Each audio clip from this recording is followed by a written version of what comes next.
Hello दोस्तों, मैं आशुतोष कुमार। आप देख रहे हो सबका knowledge YouTube channel. Producer behaviour and supply unit number 3 class 12 economics chapter number 2 हम लोग देख रहे हैं। आज हम लोग का लेक्चर नंबर 3 होगा, क्योंकि लेक्चर नंबर 1 लेक्चर नंबर 2 में हम लोग चैप्टर समझिए कि 75% कंप्लीट कर चुके हैं।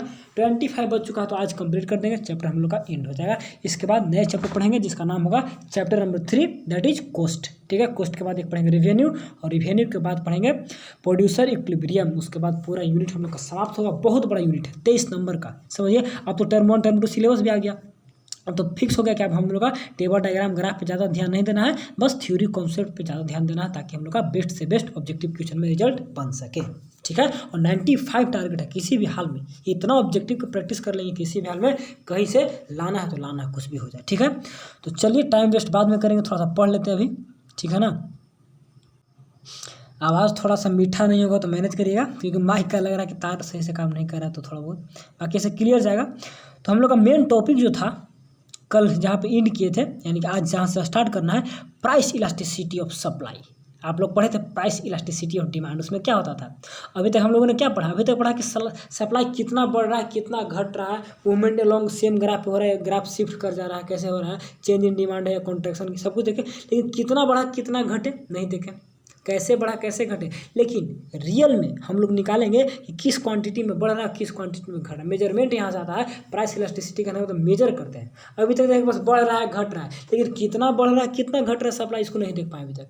ठीक है, बढ़ रहा है तो किसके कारण? तो ऑन प्राइस के कारण, या फिर फैक्टर ऑफ सप्लाई जितने थे, डिटर्मिनेंट ऑफ सप्लाई के कारण प्राइस बढ़ रहे हैं घट रहे हैं। ठीक है ना। शिफ्ट में क्या था, मूवमेंट में क्या था, मूवमेंट में था, मूवमेंट अलोंग में सेम प्राइस पे डिपेंड करता था।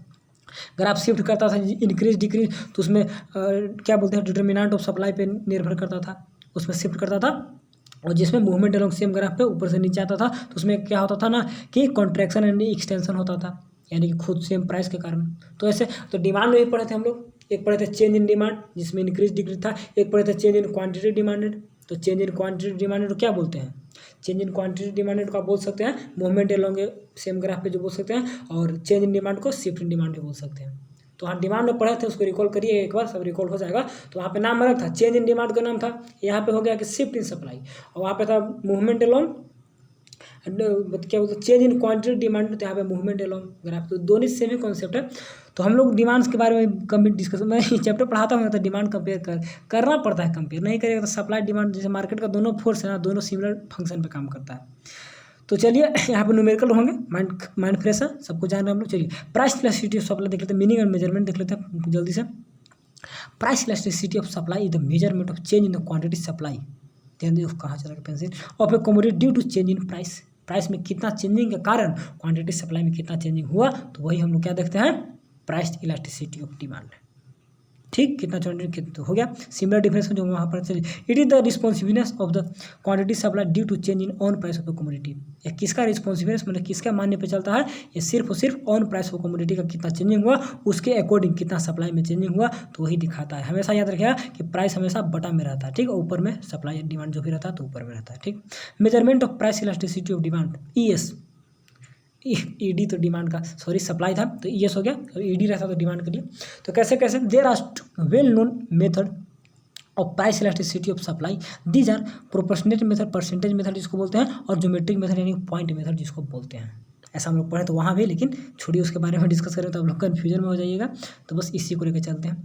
बस पहला प्रोपोर्शनेट मेथड या percentage method. According to this method, इस मेथड के अनुसार elasticity ES is the ratio between change in quantity demanded, change in quantity supply and, demand chapter पढ़े ना तो वही आ जाता है, change in quantity supply and percentage change in किसमें, sorry, percentage change in price of the commodity. देखिए, तो परसेंटेज में नहीं करिएगा तो कैसे होगा, क्योंकि प्राइस हम लोग का रुपीज़ में होता है, और डिमांड यानी डिमांड सप्लाई क्वांटिटी में होता है। तो क्वांटिटी तो रुपीज़ में नहीं है, तो दोनों 2 यूनिट है, तो 2 यूनिट में कैसे कंपेयर करिएगा? तो दो अलग अलग यूनिट आते हैं ना, तो हम लोग क्या करते हैं कि सेम यूनिट करते हैं। तो कैसे सेम यूनिट करेंगे? दोनों को परसेंटेज में कर देंगे, दोनों का यूनिट सेम हो गया। तो वही कह रहा है कि परसेंटेज चेंज इन सप्लाई बटा में परसेंटेज चेंज इन प्राइस, इसी को क्या बोलते हैं, प्रोपोर्शनेट मेथड। इससे न्यूमेरिकल हमेशा रहता है। ठीक है ना, हमेशा रहेगा कि प्राइस में इतना परसेंट चेंजिंग हुआ तो डिमांड में कितना परसेंट चेंजिंग हुआ। ठीक, तो सिंपली हम लोग देखते हैं परसेंटेज कैसे निकालेंगे, डेल्टा चेंज यानी कि फाइनल माइनस इनिशियल क्यू में कितना हुआ। इसमें निगेटिव नहीं लेंगे, डिमांड में निगेटिव आता था क्योंकि इन्वर्स रिलेशन को दिखाता था, इसलिए माइनस से मल्टीप्लाई किया जाता था। इसे माइनस से मल्टीप्लाई नहीं करना होगा, इसमें आपको डायरेक्ट बनाना होगा क्योंकि पॉजिटिव रिलेशन दिखाता है। ठीक है, तो चेंज इन प्राइस देखिए, ऊपर क्वांटिटी है और नीचे में आपका प्राइस है, बटा में 100 कट जाएगा, कट छट के लास्ट में क्यू ऊपर चलेगा, पी बटा में क्यू, यानी कि डेल्टा क्यू बटा में पी इंटू क्यू। हमेशा डेल्टा पी यहाँ पे इधर है तो ऊपर चला जाएगा, यहाँ पे ऊपर तो यहाँ पे नीचे आ जाएगा। ठीक, तो delta P by delta Q, या ऐसे याद रख सकते हैं कि डेल्टा क्यू बाई, यहाँ इसको ट्रांसफर कर दीजिएगा यहाँ से इधर, तो डेल्टा क्यू बाई क्यू और डेल्टा पी बाई पी, ऐसे भी कर सकते हैं delta Q by Q into delta P by P, ऐसे करके। नहीं तो सिंपल है कि delta Q by delta P into Q, जैसे याद रखना है, फार्मूला को याद रखना है क्योंकि इसी से न्यूमेरिकल बनते हैं। ठीक है, एक तरीका हो जाता है कि अगर क्यू के साथ में रखिएगा तो रख सकते हैं, नहीं तो डेल्टा के साथ में रखिए और पी ऊपर में चला जाएगा, क्यू को लिए तो पी को लेना होगा। ठीक, ES क्या है, इलास्टिसिटी ऑफ सप्लाई। इलास्टिसिटी में तो कितना चेंजिंग हुआ जानते हैं ना, सब कुछ क्वांटिटी सप्लाई इनिशियल है, फाइनल इनिशियल पी क्यू सब कुछ change in quantity, change in supply. इसमें उतना भार नहीं पड़ेगा क्योंकि हम लोग अच्छे से पढ़ चुके थे डिमांड चैप्टर में, उसमें तो मेरा नोट से नहीं पढ़ाते थे तो उसमें दिक्कत भी हुआ था, 1-2 PDF पढ़ाना पड़ता था। ज्योमेट्रिक मेथड है, पॉइंट मेथड, इसमें आपका 3 सिचुएशन देखेंगे हम लोग। ठीक है, कैसे कैसे देख लीजिए। Elasticity of supply depend on the origin of the supply curve को ओरिजिन पर डिपेंड करेगा, कैसे चेंज करेगा, assuming the curve to be a straight line, अगर स्ट्रेट लाइन है तो positive slope upward and we can conceive 3 possible situation of the elasticity है the following. देखिए यहाँ पे 3 सिचुएशन, इन्फिनिटी जो हम लोग पढ़े थे, किसी एक बार यूनिटरी होता है, एक बार अलग अलग। देखिए ना, ES इक्वल टू 1 जब वैल्यू होगा तो यूनिट यहाँ पे देख लेते हैं। व्हेन द स्ट्रेट लाइन बनेगा तो पॉजिटिव स्लोप देखने को मिलेगा, पॉजिटिव स्लोप स्लाइप curve start from the origin point O. देखिए ES यहाँ पे 1 होगा, जितना क्वांटिटी में चेंजिंग होता है प्राइस में चेंजिंग होगा। तो सिचुएशन 2 आपका देख लीजिए, when the straight line positively slope the curve start from Y axis जब स्टार्ट होगा तो सेकंड में आप लोग देख लीजिए, यहाँ पे क्या होंगे कि क्वांटिटी चेंज कितना होगा, सप्लाई कितना चेंज होगा, तो उसे हम लोग नहीं कंपेयर करना, इसे हम कंपेयर करके ES का वैल्यू 1 से ज़्यादा होगा, तब 1 से ज़्यादा होगा तो कहाँ से ग्राफ स्टार्ट होंगे, वाई एक्सिस से स्टार्ट होंगे। ठीक है, और तो ES का वैल्यू कब ज़्यादा होगा कि चेंज इन सप्लाई ज़्यादा होगा as compare to change in price, क्योंकि प्राइस हम लोग बटा में रखते तो ऊपर में जाते हैं, ऊपर मान ली 8 रहेगा चेंज इन प्राइस, नीचे में 4 रहेगा, तब ना 2 कट छट के 2 आ गया, तो 2 क्या होता है, 2 ग्रेटर देन 1 से बड़ा है, तो 1 से बड़ा तो हमेशा ऊपर में बड़ा, तो ऊपर में बड़ा क्या है यानी कि सप्लाई, तो सप्लाई ज़्यादा होते हैं, तो जब सप्लाई ज़्यादा होंगे प्राइस कम होंगे तो ES यहाँ पे 1 से ज़्यादा हो जाएगा, तो 1 से ज़्यादा होगा तो ग्राफ कहाँ से स्टार्ट होंगे, वाई एक्सिस से स्टार्ट होंगे। तो वही कह रहा है situation 2 ES is greater than 1, तो when the straight line the positive slope start from Y axis, तो ये आपका जो स्ट्रेट लाइन जो है पॉजिटिव स्लोप है तो वाई एक्सिस से स्टार्ट होगा। यहाँ पर क्या था, when straight line positive slope positively slope कर स्टार्ट फ्रॉम पॉइंट ओरिजिन से स्टार्ट होगा, तो दोनों का ES बराबर 1, तो 1 कम होगा, जितना सप्लाई में उतना ही प्राइस में दोनों का बराबर चेंजिंग होगा। एक होगा कि कम सप्लाई में कम होंगे चेंजिंग, कहाँ के थर्ड में देखिए सप्लाई में कम चेंजिंग, व्हेन उसी में हम लोग क्या पढ़ते थे, ये परफेक्टली इलास्टिक इन इलास्टिक करके वहाँ पे था ना, यहाँ पे आगे मिलेंगे मेजरमेंट में, लेकिन अभी थोड़ा सा कंडीशन ग्राफ से देख लीजिए। When the straight line positively slope start from x axis, when straight line positively slope supply curve start from कहाँ से, एक्स एक्सिस से, तो एक्स एक्सिस से कब स्टार्ट होंगे, जब ES का वैल्यू कम रहेगा, यानी कि प्राइस में ज़्यादा चेंजिंग होगा, सप्लाई में कम चेंजिंग होगा, यानी कि ऊपर मान लीजिए समझिए कि 4 रहेगा और नीचे में आपका 8 हो जाएगा, 1/2 यानी 1 से कम। तो जब 1 से कम रहेंगे यानी कि प्राइस में ज़्यादा चेंजिंग हो रहा है तो उस समय क्या होगा, 1 से वैल्यू कम रहेंगे, तो 1 से वैल्यू कम तो कहाँ से स्टार्ट होंगे, एक्स एक्सिस से स्टार्ट होंगे। कहने का मतलब कि यहाँ पे प्राइस में तो चेंजिंग हो रहे हैं लेकिन क्वांटिटी सप्लाई यहाँ पे मतलब बहुत कम है। देखिएगा ना, चेंजिंग कंपेयर करके देखिएगा तो यहाँ से यहाँ देखिए, यहाँ से कितना चेंजिंग हुआ है, प्राइस में तो बहुत ज़्यादा चेंजिंग हुआ, प्राइस में यहाँ से यहाँ तक चेंजिंग हुआ है, लेकिन क्वांटिटी में मात्र थोड़ा सा चेंजिंग हुआ, यहाँ से लेके यहाँ तक कम चेंजिंग हो गया ना। तो ऐसे करके यहाँ पर भी कंपेयर कर सकते हैं कि यहाँ पे देखिएगा तो क्वांटिटी में ज़्यादा चेंजिंग, माने प्राइस देखिए तो क्वांटिटी में कितना चेंजिंग, प्राइस में कितना चेंजिंग, प्राइस में यहाँ से कहीं से चलिएगा ग्राफ से चलिएगा, देखिए तो क्वांटिटी में ज़्यादा चेंजिंग होता है, प्राइस में कम चेंजिंग होता है। ठीक, यहाँ पे तो प्राइस में ज़्यादा चेंजिंग हो रहा है, क्वांटिटी में कम हो रहा है, यहाँ पे नहीं, यहाँ पे सिचुएशन दूसरा कहाँ इसका ग्राफ इसी में ना होगा, इसी में होगा। मान लीजिए चलिए एक हम लेकर देखते हैं कि इसमें आपका ES ज़्यादा यानी कि सप्लाई यहाँ पे ज़्यादा होना चाहिए। ठीक, तो यहाँ एक ड्रा खींचते हैं, यहाँ से कंपेयर करते हैं तो देखिए इसका दूरी ज़्यादा होगा, क्वांटिटी सप्लाई का दूरी ज़्यादा होगा, और प्राइस का चेंज करिएगा कहीं से, प्राइस का चेंजिंग कहीं से ग्राफ देखिएगा तो इसका कम होता है। ग्राफ ऐसे अंक से बना कर देखना होगा, ऐसे उतना कंपेयर में समझ में नहीं आएगा। ठीक, एक सेकंड, बस 3 वैल्यू याद रखना है। ES का 1 कब होंगे, एक्स एक्सिस से स्टार्ट होगा तब, तो 1 कब होगा, एक्स एक्सिस से स्टार्ट कब होगा, जब प्राइस ज़्यादा रहेंगे। ठीक, चलिए एक से ज़्यादा कब होगा, जब सप्लाई ज़्यादा रहेंगे। तो कब से स्टार्ट होगा आपका वाई एक्सिस से, और एक कब रहेंगे जब दोनों बराबर यानी कि 0 से स्टार्ट होंगे। तो बस समझ लीजिएगा, थोड़ा सा अति था समझने के लिए, बाकी सब चलिए। तो factor affecting of the supply, कौन कौन से फैक्टर हैं जो सप्लाई को अफेक्ट करेंगे। फ्लोइंग द फैक्टर जो कि जैसे कि डिटर्मिनेंट ऑफ सप्लाई थे वो सब प्रभावित करते थे। तो कुछ और फैक्टर हैं जो कि सप्लाई को प्रभावित करते हैं। पहला है नेचर ऑफ इनपुट यूज्ड, यानी कि इसको आप कह सकते हैं कि फैक्टर ऑफ प्रोडक्शन होता है ना, तो वहाँ पे इसको रिलेट कर सकते हैं। The elasticity of supply depends on, यहाँ पे इलास्टिसिटी का बात हो रहा है, वहाँ पे सप्लाई का बात हो रहा था, ठीक है। और depend on the nature of inputs use for the production of a commodity. If the commodity available inputs are use the supply will be elastic, then if the scarce availability supply will be. देखिए अगर available input का use करते हैं तो आपका supply elastic होगा, और available input का यूज नहीं करते हैं तो इन इलास्टिक होगा। यानी कि ज़्यादा सप्लाई कब होगा, जब मेरे पास अवेलेबल इनपुट रहेंगे, ठीक है। आपको मान ली लकड़ी का कुछ वस्तु बनाना है, तो लकड़ी का बनाना है तो आपके पास पेड़ रहेंगे तब ना, लकड़ी रहेगा तब ना जल्दी बना पाइएगा। अब लकड़ी है नहीं, लकड़ी को टाइम लगेगा बनने में उगने में, तो आपकी इलास्टिसिटी कम होगा। तो इसे भी डिपेंड करेगा, थोड़ा सा एग्जाम्पल से समझिएगा तो समझ में आ जाएगा। चलिए नेचुरल कांस्टेंट, प्राकृतिक आपदाएं यानी कि प्राकृतिक जो यहाँ पे कांस्टेंट मैंने रोकना यानी विरोध करना, तो कुछ प्राकृतिक आपदाएं हैं जिसको विरोध करती है, रोकती है। कैसे, elasticity of supply also, elasticity में कितना चेंजिंग हो रहा है सप्लाई में, ठीक है, कम या बेसिक कुछ भी हो सकता है। चलिए also influence by the nature of constant in the production of commodity, वहाँ पे हम लोग भी देखे थे नेचुरल कैलामिटीज के बारे में, तो बस सेम है। तो जो सप्लाई को डिफेक्ट करेगा वो वही हम लोग का एक तरह से इलास्टिसिटी ऑफ सप्लाई में भी डिफेक्ट मैंने प्रभावित करेगा उसको। If you wish to produce tea, समझिएगा हमको टीक वुड, चलिए एक लकड़ी यहाँ पे एग्जाम्पल आ ही गया, एक लकड़ी वुड का मतलब समझिए प्रोडक्शन करना है। It will take years of plantation before it becomes useful, और बहुत सारा टाइम लगेगा इसको यूज करना है इस पेड़ को, तो पेड़ उगने बहुत सारे टाइम लगते हैं, ठीक है। Supply of teak will therefore भी लेस, तो लेस इलास्टिक होगा, क्योंकि यहाँ पे बाधाएं क्यों है, क्योंकि जब तक हमको पेड़ लगाएंगे नहीं, जमेगा नहीं, तब तो कैसे बना सकते हैं। तो ये सब नेचुरल चीज़ है, तो पेड़ आप खुद से नहीं कर सकते हैं बड़ा, तो इसके कारण भी होता है, ठीक है।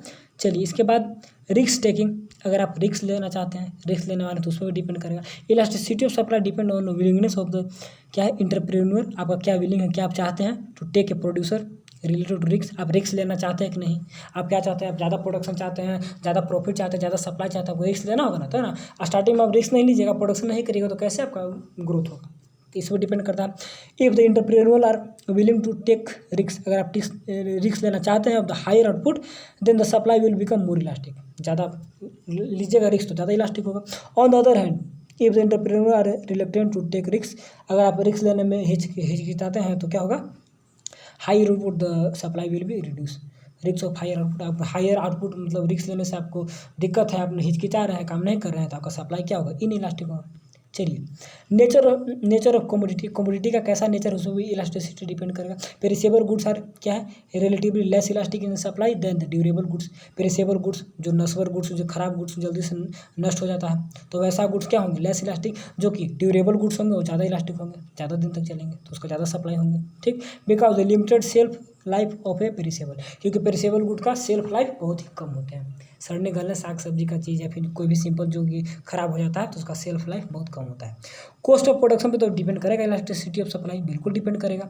Elasticity of supply also depend influence by the cost of production करने में क्या कॉस्ट लग रहे हैं। Supply will be less elastic in the case of the increase in the production causes the substitute increase in the cost of production. देखिए यहाँ पर देखिए सप्लाई आप कह रहे हैं कि लेस इलास्टिक होगा in case of increase in the production causes substantial increase in the cost of production. अगर कॉस्ट ऑफ प्रोडक्शन इंक्रीज कर जाता है तो उसी के कारण आपका supply will be less elastic in the case of increase in production causes substantial increase in the cost of production. यहाँ पर थोड़ा सा लग रहा है कि सही से लिखा नहीं गया है।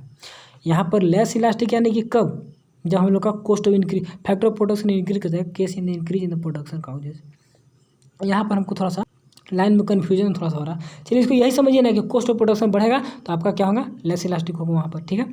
चलिए इसके बाद टाइम फैक्टर देख लीजिए, लॉन्गर टाइम में ज़्यादा होंगे, शॉर्टर टाइम में कम होंगे। Longer time period greater will be the elasticity of supply because over long period of time the factor are easily available, ठीक है। टेक्निक ऑफ प्रोडक्शन इलास्टिसिटी, ज़्यादा प्रोडक्शन होगा, ज़्यादा इलास्टिसिटी, क्वांटिटी का डिमांड ज़्यादा होंगे। Technique of production supply will be less elastic in the case of production of commodity involve the use of complex and expensive. अब complex technology का काफ़ी महंगे टेक्नोलॉजी का, तो उतना पैसा खर्च करिएगा तब ना आपका प्रोडक्शन होगा। तो इस टाइप पे लेस इलास्टिक होता है तब प्रोडक्शन नहीं हो पाता है। तो इतना, इसके बाद technology on the other hand the use of the simple and technology facility quickly change in output supply. अगर सिंपल टेक्नोलॉजी का यूज़ करते हैं तो जल्दी से आप सप्लाई कर पाइएगा, ज़्यादा आपका प्रोडक्शन होगा। तो यहाँ से कोई खास था नहीं। अब type of elasticity of supply यहाँ पे परफेक्टली इलास्टिक जो डिमांड में पढ़े थे अभी तक हम लोग का क्लियर कॉन्सेप्ट यहाँ पर सब कुछ हो जाएगा। ठीक है, देखिए there 5 type of elasticity of supply, 5 है। परफेक्टली कहाँ चल गया, परफेक्टली इलास्टिक मैंने कुछ है यानी कि बहुत कुछ है यानी कि इन्फिनिटी मिल गया। परफेक्टली इन इलास्टिक में नहीं है एकदम नहीं है, इन है यानी कि नहीं यानी कि जीरो, बात समझो, कुछ नहीं है। और इलास्टिसिटी ज़्यादा होगा 1 से, यूनिट इलास्टिक यानी पूरे 1 हो गया। मोर इलास्टिक मोर देन 1 समझिए, देखिए ये इसका वैल्यू 1, ठीक है, यानी कि सप्लाई ज़्यादा होंगे यहाँ पर। तो कहाँ से स्टार्ट करेगा, एक्स एक्सिस से ग्राफ स्टार्ट करेगा। और लेस देन 1 यानी कि आपका क्वांटिटी सप्लाई ज़्यादा होंगे तो कहाँ से स्टार्ट होंगे, आपका वाई एक्सिस से स्टार्ट होगा। देखे थे ना ग्राफ में, नहीं इसमें एक्स एक्सिस में, सॉरी मिस्टेक हो गया, इसमें आपका एक्स एक्सिस था, इसमें वाई एक्सिस था। ऊपर में ग्राफ ये इसका वैल्यू 1 से ज़्यादा तो वाई एक्सिस से ना, ये इसका वैल्यू 1 से ज़्यादा वाई एक्सिस से, देखिए है ना, एक सेकंड, 1 से ज़्यादा है तो वाई एक्सिस है ना, यानी कि मोर देन 1 इलास्टिक में। तो यही ग्राफ ये अभी समझ में आ जाएगा अच्छे से, ठीक है, यहाँ पर सब लिखा हुआ। तो चलिए less elastic, less than unit elastic, more than unit elastic, तीनों हम लोग को भी तो देख चुके थे, लेकिन अब हम लोग देखेंगे टेबल और डायग्राम के थ्रू। चलिए परफेक्टली इलास्टिक सप्लाई और इन्फिनाइट इलास्टिक इसको बोलते हैं, यानी कि इसका वैल्यू क्या, इन्फिनिटी कब होगा बताइए, तो जब हम लोग को बटा में 0 होगा। तो बटा में 0 कब होगा, यानी कि चेंज इन प्राइस 0 होगा। देखिए चेंज इन प्राइस 0 है, कॉन्स्टेंट है, कोई प्राइस में चेंजिंग नहीं हो रहा है, प्राइस कॉन्स्टेंट है, क्वांटिटी में चेंजिंग हो रहा है।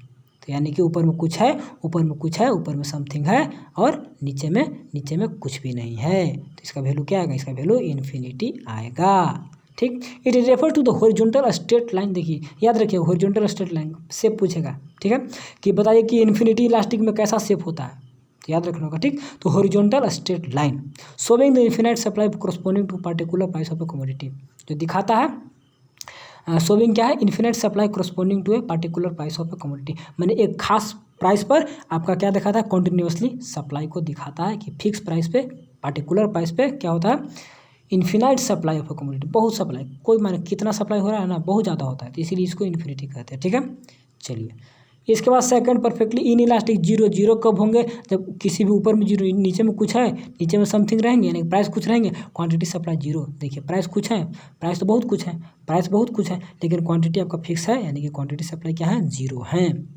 तो बोलिएगा भैया क्वांटिटी सप्लाई 0 है तो प्राइस कैसे होता है, क्योंकि सप्लाई बहुत पे डिपेंड करता है, केवल प्राइस पे डिपेंड नहीं करता है। प्राइस भले ही कांस्टेंट है, उससे क्या सप्लाई होते रहता है, क्योंकि हमको बताएं कि प्राइस से केवल नहीं होता सप्लाई के लिए बहुत सारे फैक्टर हैं, डिटर्मिनेंट ऑफ सप्लाई हो जो प्रभावित करते हैं सप्लाई को, कोई दिक्कत नहीं ना है। It refers to the vertical straight line, इसमें वर्टिकल स्ट्रेट लाइन कब, इन इलास्टिक में, यानी कि ये इसका वैल्यू 0 होगा। The showing the constant supply no matter what the price of a commodity, क्या प्राइस है क्या प्राइस नहीं है उससे मैटर नहीं करता है, बस क्या दिखाएगा, कांस्टेंट सप्लाई को दिखाएगा। प्राइस कुछ भी कर दीजिए, सप्लाई फिक्स का फिक्स, तो ये इसका वैल्यू 0, बात को समझिए। अब यहाँ पर यूनिट इलास्टिक, जितना आपका प्राइस में चेंजिंग उतना ही आपका, देखिए supply for commodity set to be unit elastic when the percentage change in quantity supply is equal to percentage change in price, दोनों का परसेंटेज चेंजिंग बराबर होंगे। देखिए दोनों का परसेंट, जितना यहाँ गैपिंग है उतना यहाँ गैपिंग है, तो ये इसका वैल्यू 1। और मोर देन यूनिट इलास्टिक, देखिए यहाँ पे ग्राफ से क्लियर, यहाँ पे क्लियर हो जाएंगे। देखिए कहाँ से स्टार्ट हो रहा है, मोर देन, यानी ईएस के ऊपर का वैल्यू ज़्यादा होंगे, ऊपर का वैल्यू ज़्यादा होगा, यानी कि ऊपर में क्या रहता है, ऊपर में हमेशा सप्लाई, यानी कि सप्लाई ज़्यादा होंगे, तो सप्लाई ज़्यादा होता है, तो देख लेते हैं the percentage change in quantity supply more than percentage change in price. ये इसको ऐसे बोल सकते हैं कि percentage change in quantity demanded, percentage change in quantity supply is more than percentage change is 1 से, मतलब 1 से ज़्यादा होता है। वैसे मत बोलिए, सिंपल यही है कि percentage change in quantity supply is more than percentage change in price. अगर बराबर रहेंगे तो दिक्कत ना, बराबर में तो 1 आ जाएगा, तो 1 से ज़्यादा होता है, ठीक है ना। तो percentage change in supply is more than 1, percentage change in supply is more than, ऐसे करके बोल सकते हैं लेस देन 1, इक्वल टू 1, या percentage change in quantity supply is more than percentage change in price. ठीक है, तो सप्लाई सेट टू बी क्या है, मोर इलास्टिक, तो मोर देन यूनिट इलास्टिक से ज़्यादा होगा। देखिएगा तो प्राइस में कितना का चेंजिंग, इतना का चेंजिंग होगा, सप्लाई में देखिए कितना ज़्यादा होगा। वहाँ पे देखिए हम सिंगल लाइन से दिखा रहे तो नहीं दिख रहा था ना, ऊपर में 2 लाइन खींचेंगे तब पता चलेगा कि इसमें कितना ज़्यादा हो रहा है, किस में कम हो रहा है। तो कहाँ से स्टार्ट हो रहा है, वाई एक्सिस से। वाई एक्सिस से कब स्टार्ट होगा, ईएस का वैल्यू 1 से ज़्यादा रहेगा, तो 1 से ज़्यादा कब रहेंगे, मोर देन यूनिट इलास्टिक। ठीक है।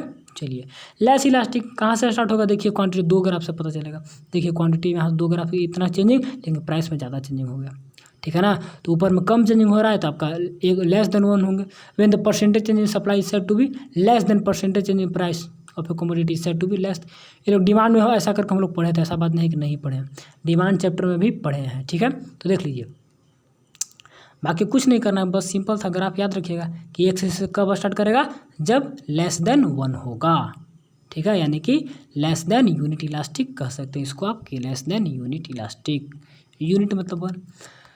थ्योरी खत्म हो गया भैया, थ्योरी तो खत्म हो गया भैया, समझ भी गया क्या है क्या, डिमांड से रिलेटेड डिमांड्स क्लियर रहेगा, पढ़े रहेंगे तो हम लोग का सप्लाई में कोई दिक्कत है नहीं। देखिए न्यूमेरिकल है, ये सब पढ़िएगा, न्यूमेरिकल आप लोग खुद से समझ में आ जाएगा, कोई टफ न्यूमेरिकल है नहीं, ऐसे थोड़ा बहुत मैं कुछ बता दे रहा हूँ क्योंकि अभी टाइम है हम लोग पास, तो बता के मैं पढ़ दे रहा हूँ, सब बनाया हुआ तो कोई दिक्कत होना नहीं चाहिए। देख लेते एक बार, न्यूमेरिकल वही रहेंगे जो ऊपर पढ़े थे ना, परसेंटेज मेथड, उसी पर न्यूमेरिकल रहते हैं। देखिए तो कैसे न्यूमेरिकल बनाने के, तो क्या बोलते हैं उसमें बताए थे, क्या उसका नाम था चैप्टर, डिमांड का, तो उसमें बताए थे a producer offer sale to 400 unit को सेल करने का ऑफर करता है of a commodity when its price is 10 rupees will only 2 units offer if the price is कितना। तो final price, initial price, final quantity, initial quantity, initial quantity ये था, final quantity ये हो गया, ठीक है। इनिशियल प्राइस ये था, फाइनल प्राइस ये होगा।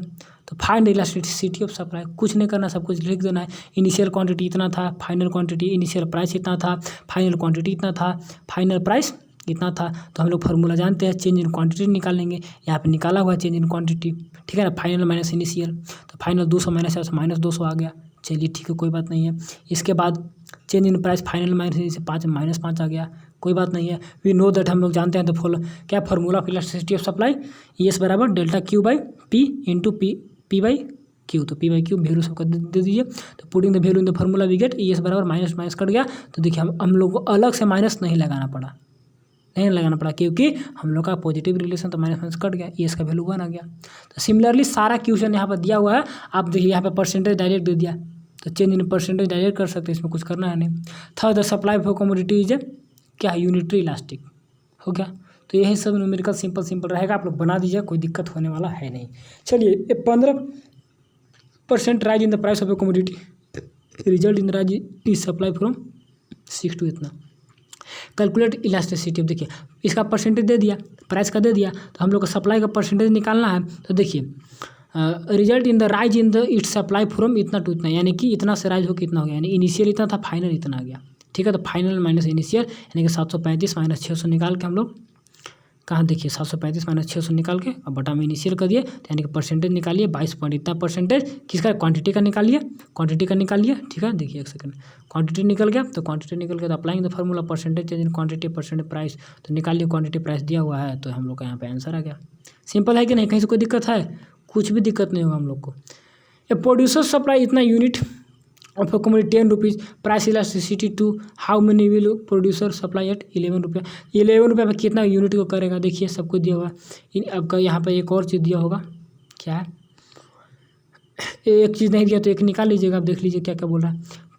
इनिशियल दिया है, फाइनल भी दिया है, इनिशियल में स्टार्टिंग का, ठीक है, दोनों का प्राइस दिया है, फाइनल क्वांटिटी दिया है, एक और क्वांटिटी आप लोग को निकालना है, फाइनल क्वांटिटी निकालना है। प्राइस इलास्टिसिटी दिया होगा ना, देखिए 2, वही तो बोले कि दिया होगा, प्राइस इलास्टिसिटी कहाँ दिया है, प्राइस इलास्टिसिटी ऑफ सप्लाई 2 दे दिया, तो एक निकालना है। तो क्या दिक्कत ही क्या है, डेल्टा P हम लोग निकाल लिए, जो फार्मूला में हम लोग चाहते हैं, तो डेल्टा Q निकालेंगे, उसके बाद PQ इंटू फार्मूला ही ना होता है, देखिए डेल्टा P निकल गया, चलिए पुटिंग द फार्मूला में निकाल लेंगे, डेल्टा 2 यहाँ पे इलास्टिसिटी दिया है, डेल्टा Q बाई 1 PQ, तो यही हम लोग को डेल्टा निकालना है। तो डेल्टा आपका निकल गया कितना, 40 निकल गया, चेंज इन क्वांटिटी 40 निकल गया।